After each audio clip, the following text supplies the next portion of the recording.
How has your day been? Hi, how are you? It's nice to be speaking with you again today at this time. I hope you're doing fantastic. My name is Deshala Shoso, and I'm here to help, right? What I do professionally, well, one of the things I do professionally, if we're being honest, is I'm practicing as a family life practitioner and family systems engineering. And I also coach people to perform at their peak and get the best results they can get out of themselves while maintaining their balance and bliss. So it's important to me that everything about people that I work with or talk to is okay. All right. So that is my focus. That is my drive. That is why I do what I do. And for the past couple of days, we've been talking about you, about what you can achieve, about what is possible for you and through you, about your role in getting those things done, about setting goals and hitting targets and all of that, about how you're responsible for the decisions that you make and that your current situation is a product of your decisions, consciously and unconsciously. Right? We've talked about how to take control of your thoughts and your emotions, and in the last video, we talked about a Buddhist monk's morning routine. We talked about why a morning routine that sets you in the right mood for the day is important, and how your morning, how you start your day, your morning can determine the quality of your state of mind for the rest of the day. And we also said that when you're right, when your mind is right, you can control you. So you can determine your responses, your impulses, your choices. You can remember everything that we've been talking about when you're in a positive frame of mind and when you're in control of yourself. So you're not subject to what other people do to you or what they say. You have decided, you have chosen, this is how I'm going to be, this is how I'm going to act like today. And you follow through. Once you start your day right, you're not a victim of other people's actions or inactions. You're in control because you have the power. So we talked about when setting goals, talked about determining your daily routine and how it's important for you to manage your time effectively because you're in control of that. A lot of other things are not within your control, but you have to take care of what you can take care of, right? So your morning routine is determined by the kind of goals that you have, right? And I remember saying that you need to prioritize broadly now. You need to prioritize your family, you need to prioritize your health, you need to prioritize your career, and you need to prioritize your spirituality. Now, a lot of people have different ideas of what spirituality is and what it's about and what it represents. But what I want you to take away from this is the awareness, right? Because that's what spirituality is. Spirituality is the awareness of the presence of a higher power, of a being that is in charge of the affairs of men, if you will. I'm a Christian, so I don't want you to limit it to a religion, right? I want you to understand spirituality in a broader sense, okay? The presence of a higher power, that you have a connection with the higher power. Now, this consciousness does two things for you, right? Or there are two dimensions to this. Now, there's the dimension of the access that you have to what this higher power is able to do for you.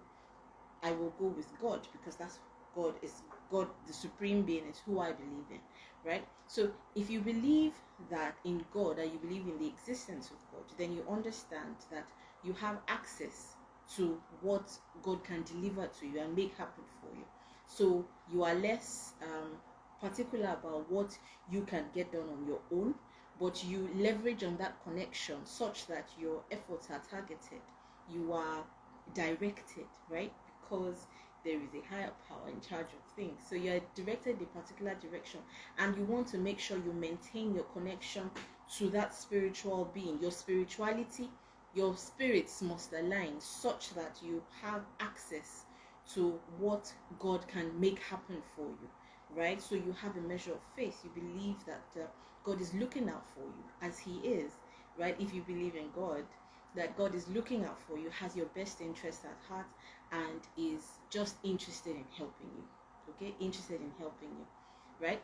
Now, the other dimension is what you need to do for other people. Now, God has put you as a representative of Himself on this planet, so you have a responsibility to other people. Now,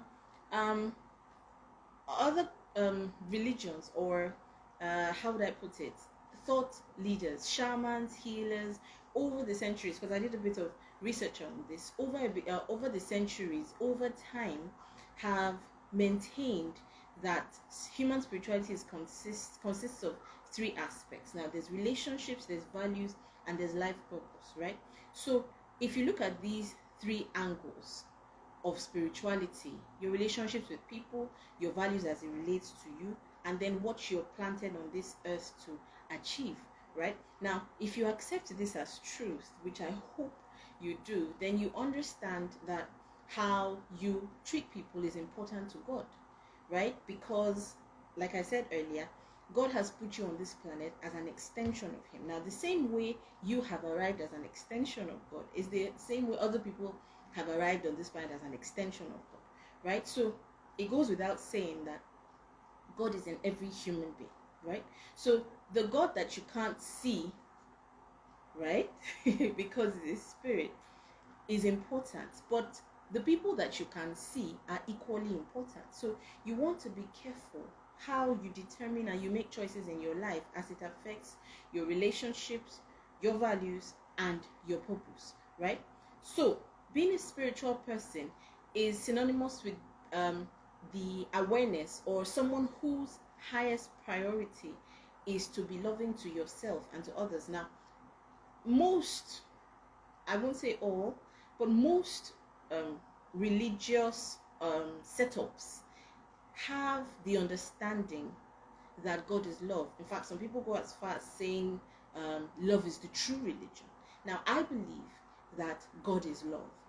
And if God is love, then if you're spiritual, you should manifest that love, right? So your job, part of your job, is to represent God to people around you.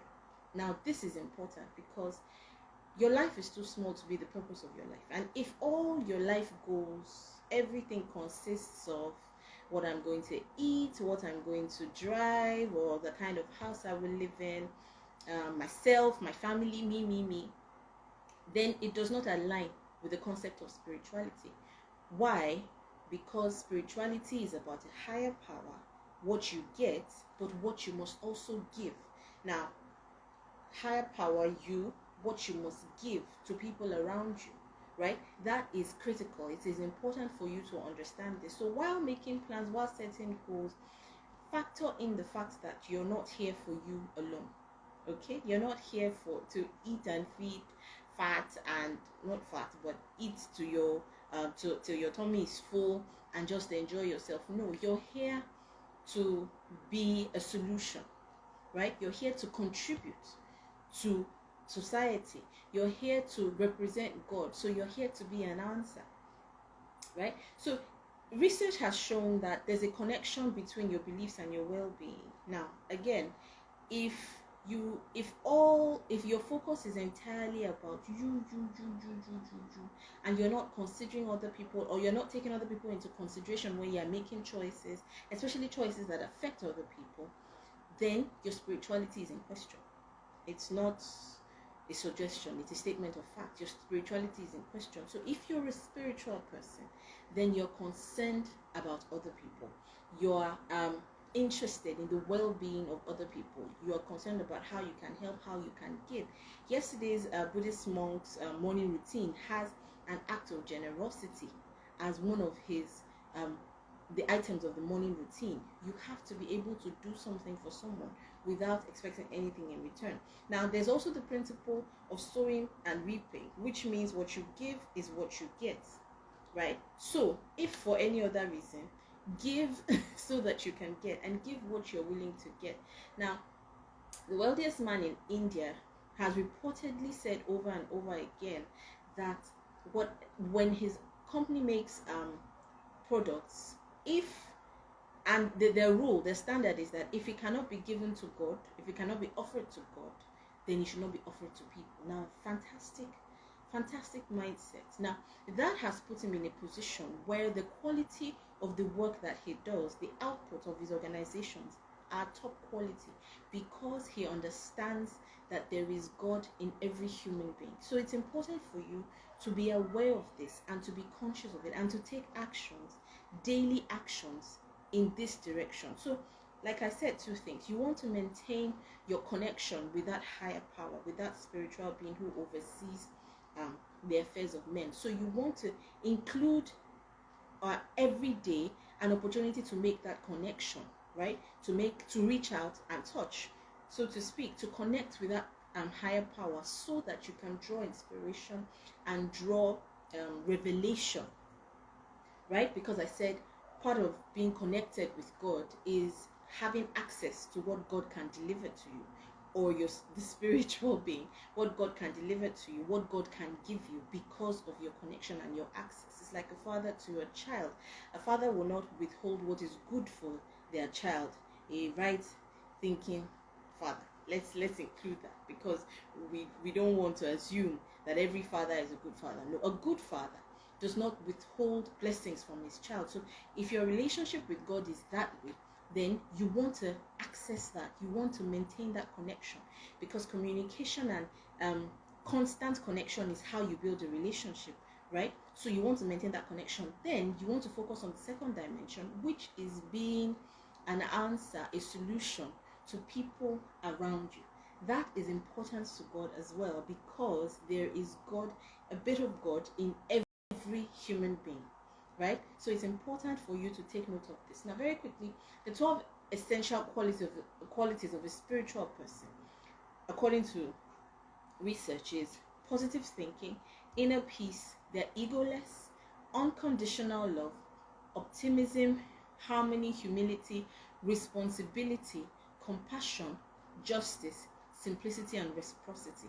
Now, if you make a list of all of this and you live your life by these values, I don't think you'll have any problems maintaining your spiritual standing. So that is what I wanted to shed some light on today, and take your awareness to that area, so that you can consider it, that it is much a lot about what you get from God, if you're already a spiritual person, or you believe in God, and it is equally a responsibility for you to stretch out your hand to people around you and give something every day. Do something for someone that they can never repay, right? I was reading a list of random acts of kindness, and someone said pay the toll of the car coming after you. Now, you're never going to meet that person, most likely you may never meet that person. Even if you did, you wouldn't know that was the person you paid for. That person wouldn't know it was you, except they recognized your car or wrote down the number plate or whatever.